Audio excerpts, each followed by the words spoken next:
बिस्मिल्लाहिर्रहमानिर्रहीम। Everyday science series के 4 lectures हम अपलोड कर चुके हैं। ये उसका 5th लेक्चर है और हमने स्टार्ट किया हुआ है ह्यूमन डाइजेस्टिव सिस्टम को। ह्यूमन डाइजेस्टिव सिस्टम के अंदर हमने काफ़ी ज़्यादा चीज़ें डिस्कस कर ली थी। फॉर एग्ज़ाम्पल हमने यहाँ पे स्टेप्स को डिस्कस किया, फेजेस को। उसके बाद हमने माउथ को डिस्कस किया। उसके बाद हमने ईसोफेगस को डिस्कस कर लिया था। हमने स्टमक को भी डिस्कस कर लिया था इन डिटेल, जनरल बातें नहीं, क्वालिटी एमसीक्यूज़ आप लोग लेक्चर्स जाके चेक कर सकते हैं। सर आज हमने बात करनी है कि हमारी जो फूड है वो स्टमक के बाद जाती है स्मॉल इंटेस्टाइन के अंदर। ठीक है जी, स्टमक के बाद जाती है स्मॉल इंटेस्टाइन के अंदर। तो आइए हम पढ़ते हैं स्मॉल इंटेस्टाइन को जी। तो ये हमारा जी स्टमक है और स्टमक के बिल्कुल नीचे निचली जाने पे हमारी स्टार्ट हो जाती है स्मॉल इंटेस्टाइन, यानी स्टमक के जो डाउनवर्ड साइड है उसके साथ अटैच हो जाती है हमारी छोटी आंत, यानी कि हमारा स्मॉल इंटेस्टाइन। स्मॉल इंटेस्टाइन के अगर आप स्ट्रक्चर को देखें तो स्ट्रक्चर है कुछ इस तरह, और यहाँ फिंगर्स लाइक स्ट्रक्चर्स हैं, यहाँ पे फिंगर लाइक स्ट्रक्चर्स हैं यहाँ पे, तो इसे हम कहते हैं विली। तो villi are small finger like structure in the small intestine. अब स्मॉल इंटेस्टाइन करती क्या है, सबसे पहले फंक्शन इसका पढ़ते हैं। पहले इसको देख लें कि ये 22 फीट लॉन्ग होती है, 6 मीटर भी आप इसको बोल सकते हैं, फीट में भी और मीटर में भी आप लोगों को पता होना चाहिए। उसके बाद सर स्मॉल इंटेस्टाइन का फंक्शन क्या है, अच्छे से इसको समझें। स्मॉल इंटेस्टाइन हेल्प करती है, देखिए हमारी खुराक तो मैदे के अंदर डाइजेस्ट हो जाती है, ठीक है, हमारा जो मैदा है, हमारा जो स्टमक है, वहाँ खुराक डाइजेस्ट तो हो जाती है, लेकिन फर्दर डाइजेशन होती है।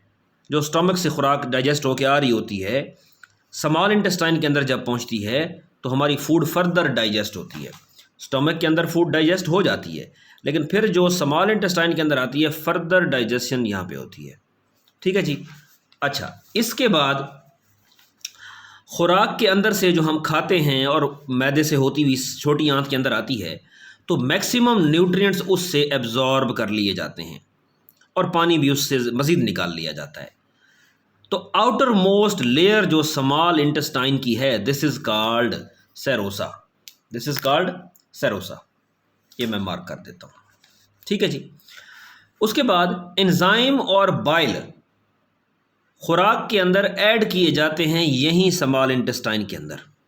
अब ये भी देखें, बाइल जो कि लिवर सेक्रीट करता है, आगे जाके पढ़ेंगे, और एंजाइम हमारी खुराक के अंदर ऐड कर दिए जाते हैं यहीं पे।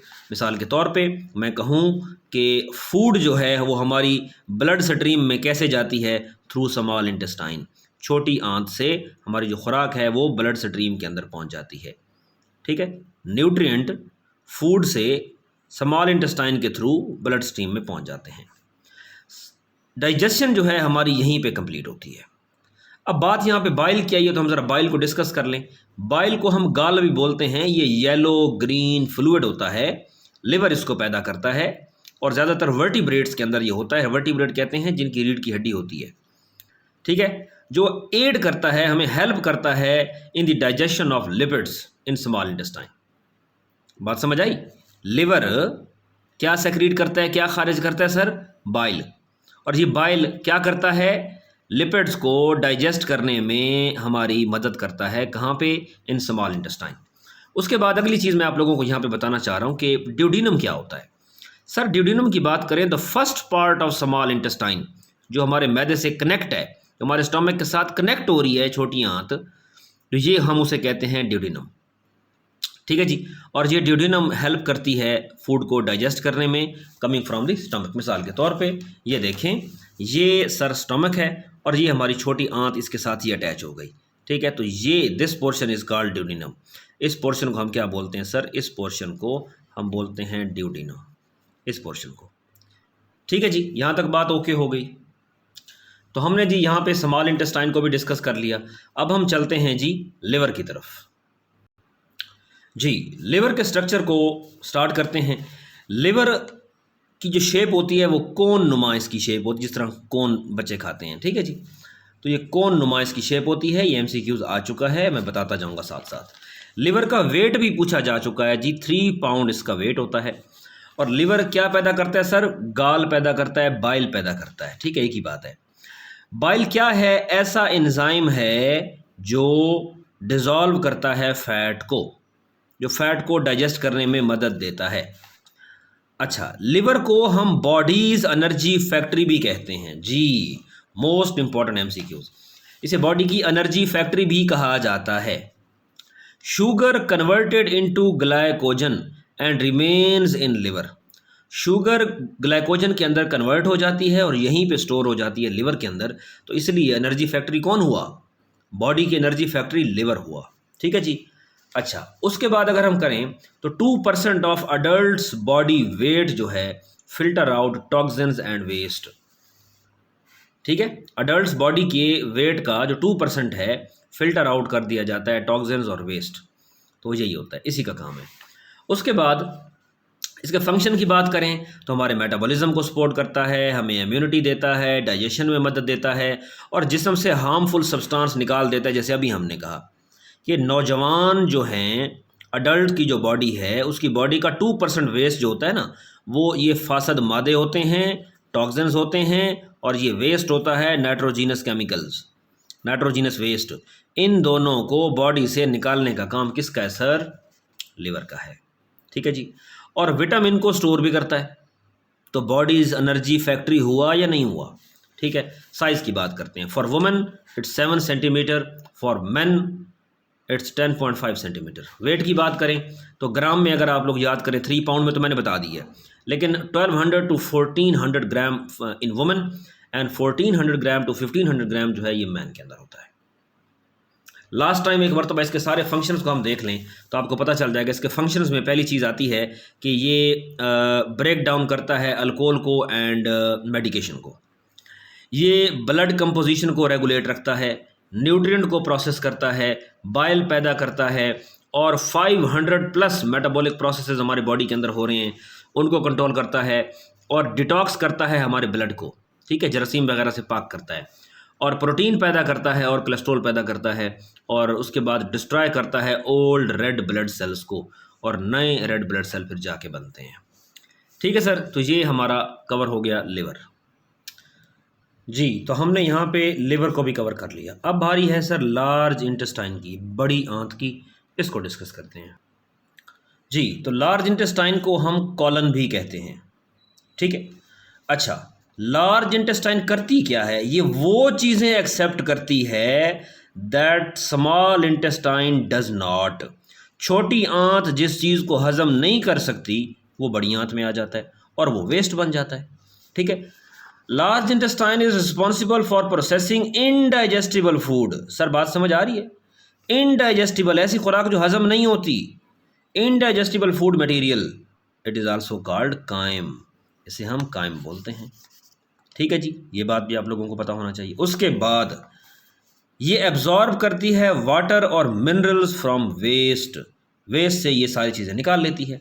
इसके 4 पार्ट्स भी होते हैं। पहला एसेंडिंग कॉलन, या जिसे सीकम बोलते हैं, ट्रांसवर्स कॉलन भी है, डिसेंडिंग कॉलन भी है, और सिग्मॉइड कॉलन। पता होना चाहिए इसके 4 पार्ट्स हैं। 3 प्राइमरी फंक्शंस हैं इसके। नंबर 1, पानी को एब्जॉर्ब करती है, जज़ब करती है। उसके बाद प्रोड्यूसिंग एंड एब्जॉर्बिंग विटामिन्स, और 3rd नंबर पे है forming and propelling faeces towards the rectum for elimination. बड़ी आंत क्या करती है? जो फीसिस होते हैं, जो हमारा वेस्ट होता है, उससे पुश करके नीचे रेक्टम की जानिब भेजती है। ठीक है जी। अच्छा, मैं एक सेकंड आप लोगों को डायग्राम पे दिखा देता हूँ।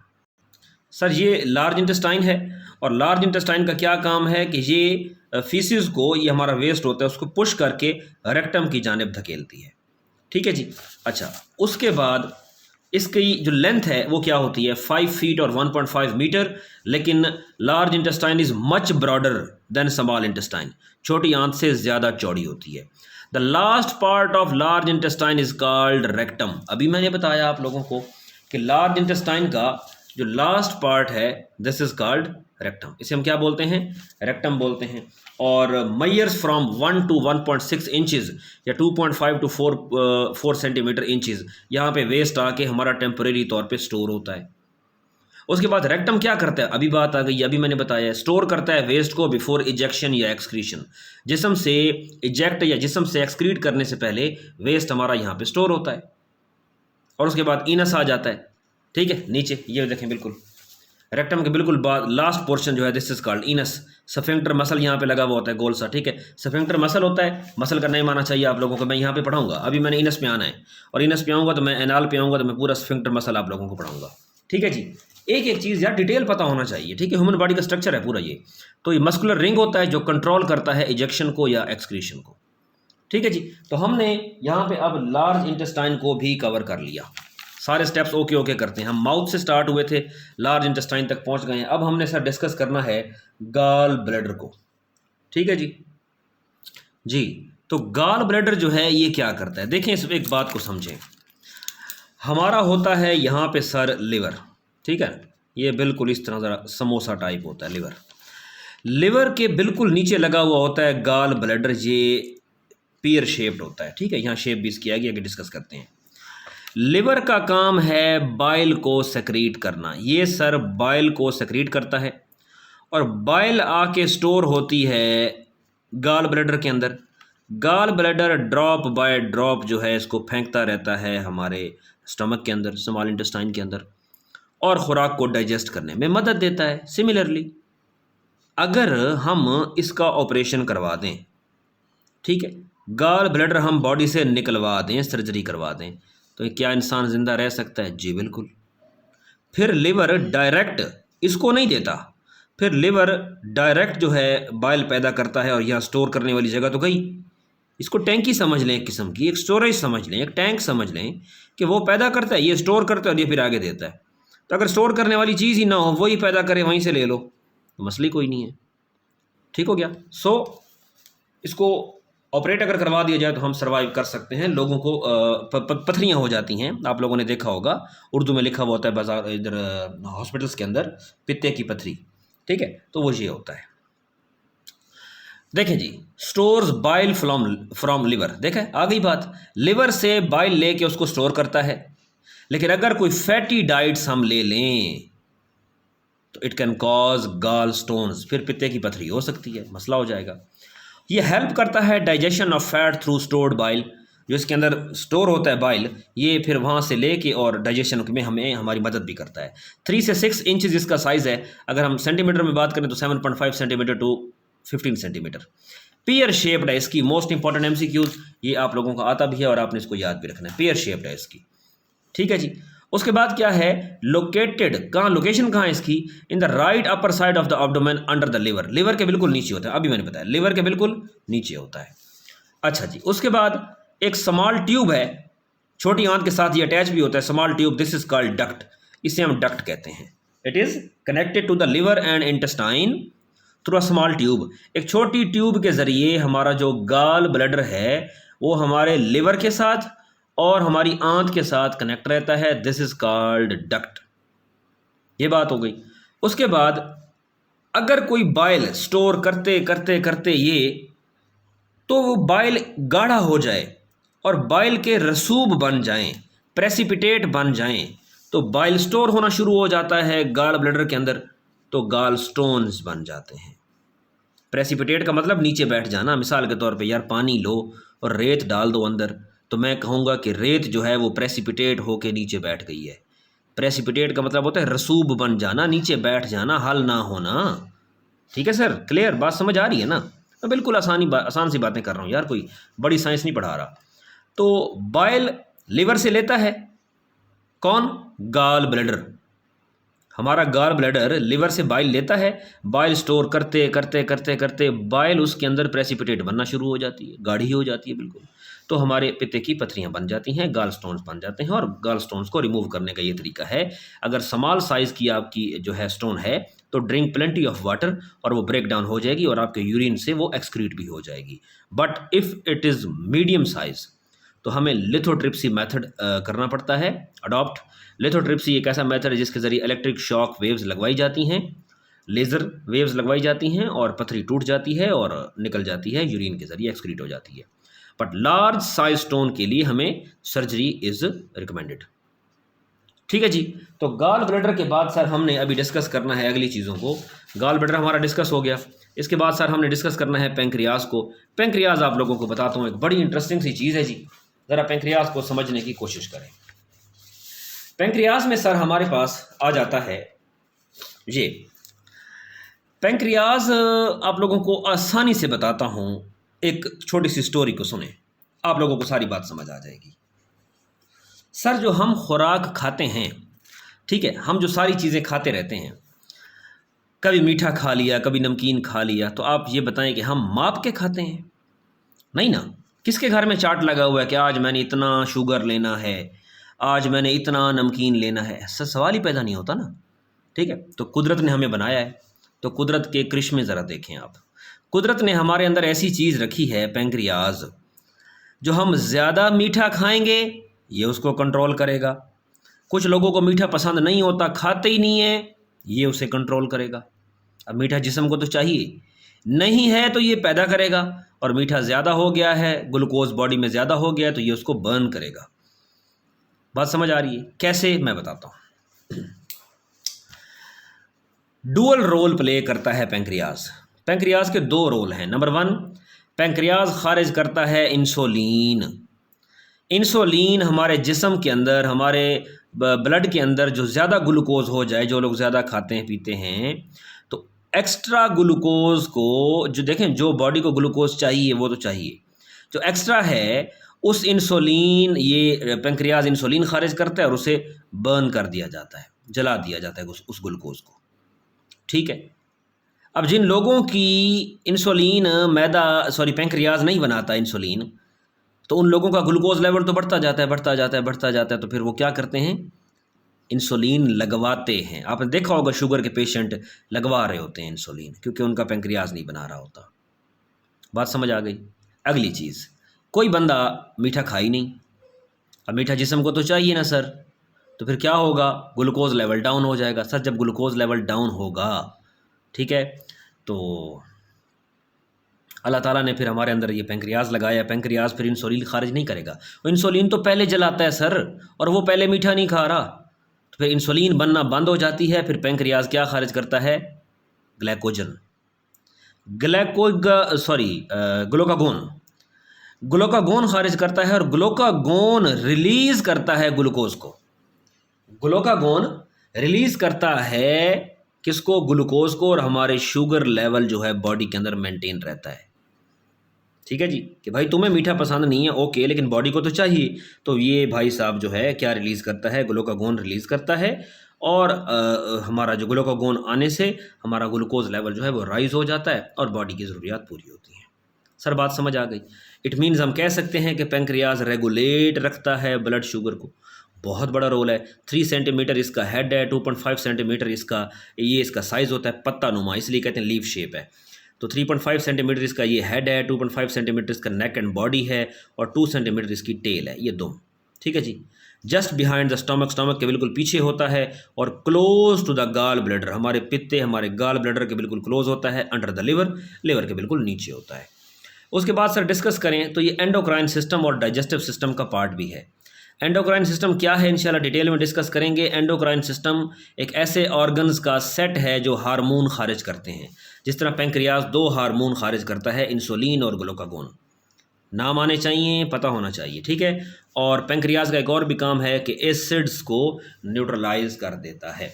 और इसकी लेंथ की बात करें तो 15 सेंटीमीटर लॉन्ग इसकी लेंथ है पेंक्रियाज की। सर सारे जो फैक्ट्स मैंने यहाँ पे लिखे हैं रिसर्च बेस्ड हैं, मैं लोकल सोर्सेज से अवॉइड करता हूँ, रिसर्च बेस्ड हैं सारी चीज़ें। उसके बाद जी पेंक्रियाज के बाद हम चीज़ों को हमने डिस्कस करना है।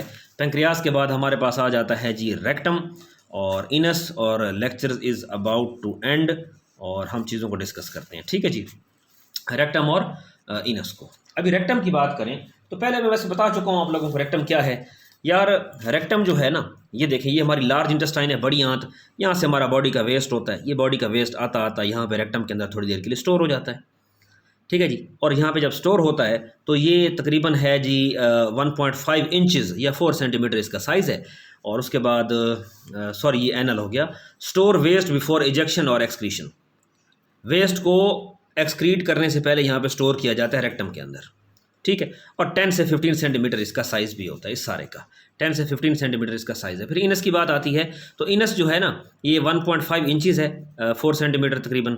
इसके अंदर स्फिंक्टर मसल लगा हुआ होता है, ये स्फिंक्टर मसल लगा हुआ होता है और ये अलाउ करता है वेस्ट को टू लीव द बॉडी। ठीक है सर, यहाँ बात समझ आ गई।